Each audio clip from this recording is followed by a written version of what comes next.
안녕하세요. 재무제표 파헤치기의 잔존사냥꾼입니다. 오늘 살펴볼 기업은 주식회사 바이오니아입니다. 해당 영상을 시작하기 전에 구독과 좋아요 그리고 댓글 달아주시면 영상을 만드는 데 큰 도움이 됩니다. 감사합니다.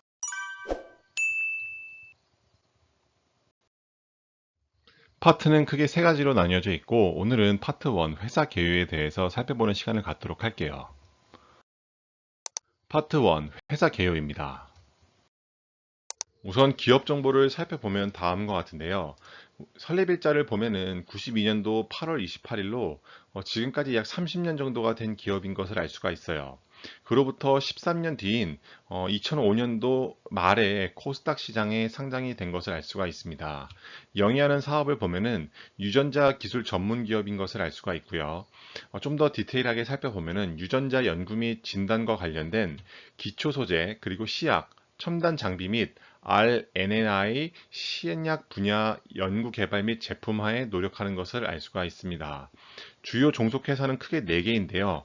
USA 상하이에 있고 그 다음에 에이스 바이옴, 그 다음에 써나젠 테라피틱스가 있는 것을 알 수가 있겠네요.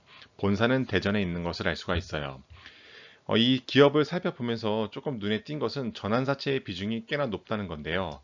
보시는 것처럼 최근 기준으로, 즉 2020년 12월 말 기준으로 보면은 제7회, 즉 7번째 전환사채를 발행한 것을 알 수가 있습니다.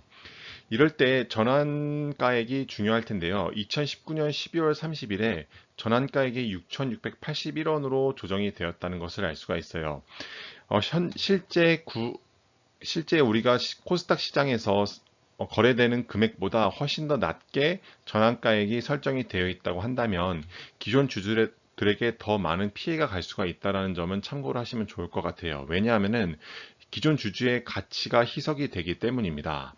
하지만 이 기업 입장에서는 이렇게 전환사채를 발행함으로써 아주 낮은 금리로 자본을 조달할 수 있기 때문에 이 회사가 점차 더 크게 성장하기 위해서 불가피한 선택이라고 얘기할 수도 있을 것 같습니다.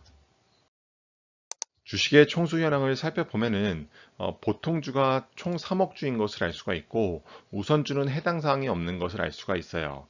이 중에서 현재까지 발행한 주식 수는 2,500만 주 정도밖에 안 되는 것을 알 수가 있고 감소하거나 자기 주식 수의 비중은 없는 것을 알 수가 있습니다.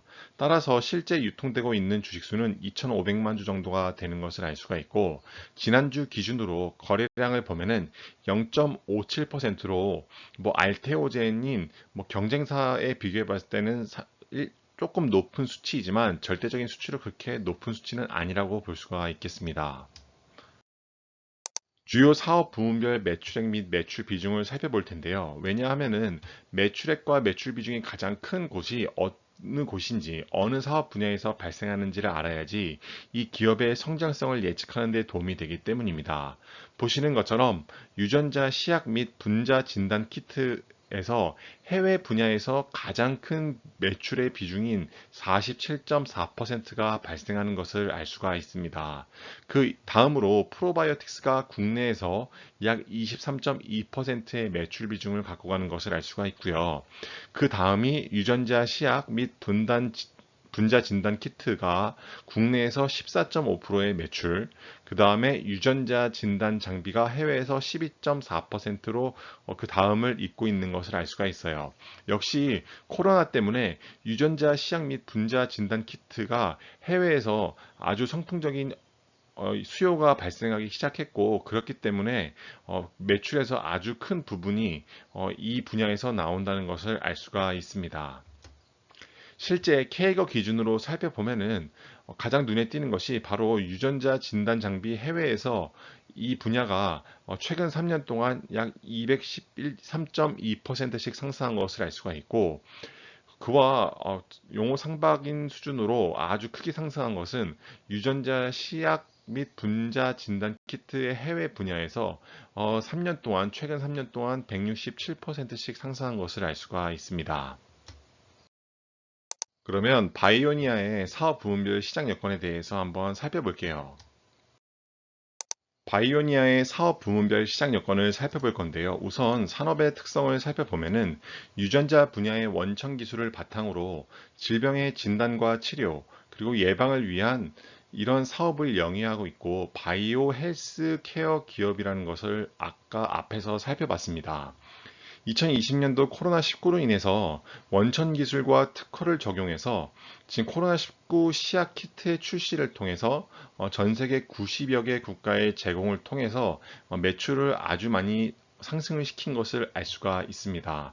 그리고 RNAi 신약 임상 시작과 프로바이오틱스 신제품 출시, 그리고 기능성 탈모 화장품 출시 등을 통해서 질병과 관련된 예방, 진단, 치료 분야를 아우르는 이러한 글로벌 헬스케어 그룹으로 재도약을 하기 위해서 노력을 하는 것을 알 수가 있어요.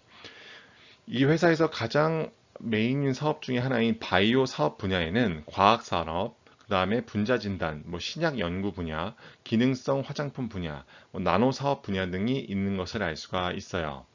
실제 2001년부터 집중 투자해서 아시아 최초로 실시간 유전자 증폭 장비와 시약은 물론 핵산 자동 추출 장비 등과 관련 키트들까지 모두 100% 자체 기술로 개발했다는 점은 플러스 요인으로 볼 수 있겠습니다. 마지막으로 분자 진단 사업을 살펴보면은 실시간 정량인 PCR, 리얼타임 PCR 기술을 응용한 제품이라는 것을 알 수가 있고 2019년도 말에 발생한 신종 코로나 바이러스 진단에 사용되는 핵산 추출 시 시약과 진단 키트를 개발하였고 이게 지금 70여 개 국가의 핵산 추출 장비와 분석 장비를 함께 판매하고 있는 상황이고 지금 2020년도 말까지 90여 개국에 추가 판매 설치될 것으로 기대하고 있고 이 코로나가 종식된 이후에는 어떻게 될 것이냐라고 보면은 같은 방식, 즉 핵산 추출 및 분석 장비를 활용해서 성병과 결핵 등 40여 종의 다양한 질병 진단 키트 판매가 예상이 되고 있다고 합니다. 우선 비용의 성격별 분류를 살펴보려면 고정비와 변동비의 비중을 살펴봐야 되는데요. 고정비의 비중이 클수록 영업 레버리지가 발생이 되고 변동비의 비중이 큰 경우에는 단순 비례 증가가 발생하기 때문에 변동비에서 큰 비중을 차지하는 원재료와 재고자산 등의 추이를 살펴봐야 됩니다. 그러면 실제 바이오니아의 비용의 성격별 분류를 살펴보면 다음과 같은데요. 제품과 상품, 그리고 제공품의 변동, 원재료와 소모품의 사용액, 상품의 매입, 그 다음에 경상 개발비 등은 변동비의 성향이 강하다고 보시면 될 것 같아요. 이 네 가지 항목을 합하면은 약 50% 정도가 되는 것을 알 수가 있고, 급여, 퇴직급여, 복리후생비, 감가상각비, 무형자산 상각비 등은 고정비의 성격이 강한데 이들을 다 합해도 채 30%가 되지 않는 것을 알 수가 있어요. 그래서 이 회사의 경우에는 고정비의 비중보다는 변동비의 비중이 크다는 것을 알 수가 있습니다.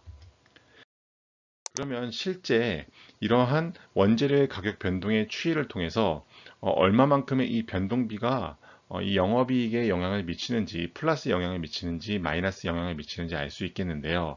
보시는 것처럼 당사 주요 제품인 유전자 연구 및 진단 관련 제품들은 주요 원재료 등을 자체 개발하고 생산하기 때문에 경쟁 상황을 고려하여 독립적으로 가격 결정을 할 수 있다는 아주 큰 장점을 갖고 있다는 것을 알 수가 있어요. 또한 원재료 등의 가격 변동 그리고 경기 상황에 따라 민감하게 제품 가격이 변동되지 않는다는 점도 이 바이오니아 회사의 아주 긍정적인 요소라고 볼 수 있겠습니다. 마지막으로 바이오니아의 대차 정보를 한번 살펴보겠는데요. 보시는 것처럼 최근 들어서 대차 수가 잔고 수주가 조금 늘어난 것을 알 수가 있어요. 그래서 2021년 6월 3일 기준으로 약 17만 2천 주 정도의 대차 잔고 주수가 있는데 전체 수 대비 비중을 보면은 0.68%로 굉장히 낮은 비중을 차지하는 것을 알 수가 있어요. 따라서 바이오니아의 주식이 떨어진다는 것이 이 대차 잔고 주수 때문에 떨어진다는 얘기는 할 수 없는 상황이라고 볼 수 있겠습니다. 지금까지 바이오니아의 첫 번째 분석 영상을 봐주셔서 감사드리며 다음 시간에는 바이오니아의 재무제표 측면에서 더욱 심도 있게 다뤄보는 시간을 갖도록 하겠습니다. 감사합니다.